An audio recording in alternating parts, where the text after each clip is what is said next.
Welcome back to another video. This video we're going to be talking about the Yankees rotation, obviously with their signing with Marcus Stroman, and what should they do with their rotation now. What is the rotation going to look like? So let's talk about that. So first, if you guys are brand new to the channel, I suggest you guys subscribe, as we're going to be talking about everything that has to do with the New York Yankees, and also just a lot of baseball stuff in general. We're gonna be talking about baseball. We're gonna be posting daily updates of games that are going on when the season starts, scores, all that. So I highly suggest that you guys subscribe, because we're gonna be doing that a lot here. But let's get straight into the video. In this video, like I said, we're gonna be talking about the rotation. We just signed Marcus Stroman to a 2-year, $37 million contract, so about $18 million a year, with an option to pitch for us on the third year for also another $18 million. I think Marcus Stroman is a great signing. Obviously, there's been a lot of controversy between Marcus Stroman and the New York Yankees a couple years ago when the Yankees were asked, will they be picking up Marcus Stroman? Obviously, Brian Cashman said that he's not really going to be a game changer, a difference maker, and that did spark a fire under Marcus Stroman. There was a lot of beef. If you haven't heard of it, here's another tweet. And there's probably more. If there's more, I'll put it up there. But there's been a lot of controversy between them. But they were finally able to figure out their drama. Marcus Stroman was born in New York. His personality is New York. And I love the signing of Marcus Stroman, because he's just a not necessarily a wild card, but an energy this team needs. As we all know, the Yankees are kind of a boring-ish team, organization-wise. You know, there's just nobody who brings energy to that team. And I think Marcus Stroman is going to bring that energy. He's going to be electric on the mound. When he's having a good day, he's going to be up on that mound, going crazy, just having a whole bunch of fun like the Yankees desperately need. The Yankees need that energy. And the fact that we get that in the rotation means so much. And the fact that we got Juan Soto is another person of energy. So those two guys are just going to bring in energy for the team that we really, really need. Now, what does that mean for the rotation? Well, as of right now, the rotation is looking like Garrett Cole. It's looking like Carlos Rodon, Marcus Stroman, Nestor Cortez, and Clark Schmidt. Now, I think that 1-2-3 punch is good on one condition, and this is the biggest thing for the Yankees. They desperately need Carlos Rodon to have an amazing season, because the rotation lives and dies with him. He's our number 2 starter. That's supposed to be the 1-2-3 punch. That would make this rotation a scary rotation if we can get Carlos Rodon to be the Carlos Rodon he was 2 years ago. Garrett Cole is obviously the best pitcher in baseball. Marcus Stroman is definitely somebody you want on your rotation, because especially for New York, Marcus Stroman has a very high ground ball rate. In New York, that is really, really needed, because that ball gets in the air. We all know that the ball is gone in Yankee Stadium. So that's really good for the Yankees to get a guy who's known for getting ground balls, who doesn't allow the ball in the air too much, and who's going to get out of things and just, like I said, bring energy to this team that this team really needs. Because we all know Aaron Judge is a great captain, not just for the New York Yankees, but he's obviously a leader in New York for other teams, like he did for Tommy DeVito and the Giants, where he paid for his dinner. So Aaron Judge is an absolutely amazing captain, but he's not the energy. He's not hype. He's not that if something happens, then like the crowd goes off, he's going off too. So I think Marcus Stroman and Juan Soto are going to be big difference makers. But like I was saying, this rotation desperately lives and dies off of Carlos Rodon, because without Carlos Rodon, that's just a 1-2 punch with a guy who used to be good and played so bad that he could pretty much be our 5 starter. With how much money we're paying him, we don't need a 5 starter. So we desperately need him, because we don't know what we're getting with the rest of the rotation. Nestor Cortez was obviously injured. Are we going to get All-Star Nestor Cortez? I hope so. We desperately need that too. Another lefty in the rotation who's going to get the ground balls, who's going to pitch you inside with his cutter, who's going to get you to ground out. If we can get Nestor Cortez from 2 years ago as well, that would be absolutely amazing.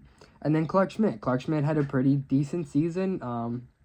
There was times where he did struggle, but he was kind of a rock for the Yankees rotation when we had a lot of injuries. So the rotation is not bad. The rotation is not bad at all. It's definitely manageable. Now, when it comes to other players, the only other player that we've known that we've gone after was Blake Snell. And the Yankees offered him a pretty big contract, but he did turn it down. But as of right now, it seems like the only team to offer him a contract is the Yankees. Maybe the market just dries up and nobody, is really looking for him for the price that he's wanting, and the Yankees can somehow pick him up. But it doesn't seem like Blake Snell is too excited to come to New York.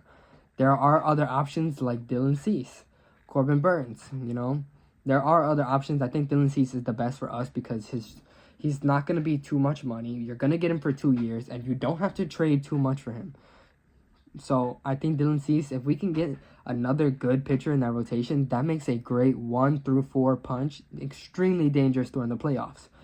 So the Yankees definitely have to look to sign another starter, at least a mediocre starter, somebody who's going to go in there and put in the work and come on every 4 days, every 5 days, and just do what he needs to do. So the Yankees pick up another person that would be very, very clutch for them.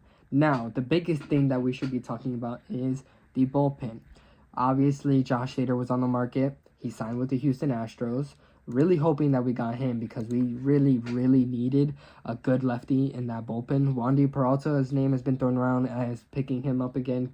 Kenyon Middleton, he's been talked about, but we really needed a dominant lefty because the only guy we really relied on was Wandy Peralta, and in my opinion, Wandy Peralta was not the greatest in the world. Like, he didn't do anything special. He struggled a lot, gave up a lot of runs on games that he shouldn't have. So I think he's definitely a good guy in like the 5th, 6th inning, but he is not that 7th, 8th, 9th inning type of pitcher, and we really needed that.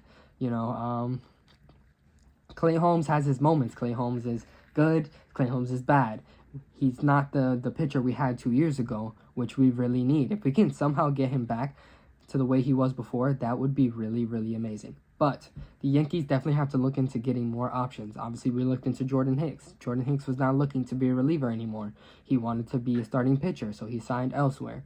So they have to either make a trade for a really good reliever or look on the market, see who's sneaky. The Yankees have to get some people in that bullpen. I think Kenyon Middleton is going to be a really, really good addition. He pitched really well for us when he came to the team. That was a really sneaky good trade for the Yankees last year, and if they can re-sign him, that would be amazing. Wandy Peralta, I'm not opposed to signing Wandy Peralta. He was pretty good, but we just need one more.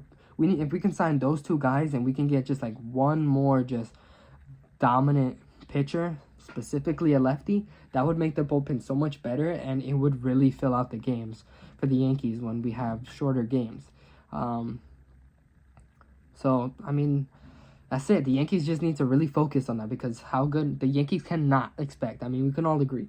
The Yankees cannot expect to go into the season and expect to do well with the same bullpen they have right now. And honestly, not sure if they can really expect to do well with the same rotation. So they have to continue to get pitchers.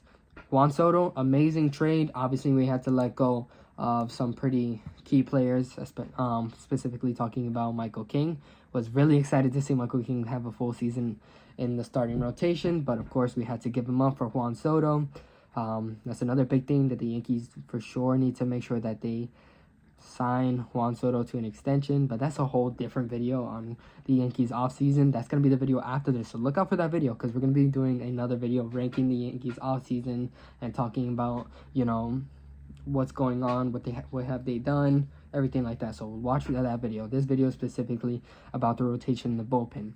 So, that's pretty much it. The Yankees really need to get, in my opinion, one more good starter, a workhorse starter who's going to go in there, and every 5 days he's going to be a guy who's going to he's not going to allow more than 3 runs a game. This offense has an extreme potential to be amazing, but can't do much when your rotation and your bullpen is not backing up your offense. Now you have a dominant offense with no pitching. How good is your team scoring if they can score 5-6 runs, but your rotation and your bullpen is giving up 7-8 runs a game? It's just not going to work. Your offense is not going to do well every single day. It's baseball. It's the hardest sport to play in the world. You can fail 7 out of the 10 times, and yeah, you're still succeeding. Baseball is hard. So you can't expect your offense to do well every single night. That's where your bullpen and your rotation comes in, where they only allow 2 runs and keeps your team in the game. So Yankees definitely need to look into another starter and just at least a couple more bullpen pieces. And in my opinion, at least one very good bullpen pieces with some average pitchers in there who can, have their hot streaks and do well when you need them, so you can count on them. But that's pretty much it. If you guys have any opinions on the Yankees rotation, or in the bullpen, go into the comments. I would love to have a conversation with you guys. Maybe I can do a video answering some of those comments, talking about some of your comments down there. But yeah, if you guys did enjoy this video, please leave a like. If you're brand new to the channel, please subscribe. Other than that, peace.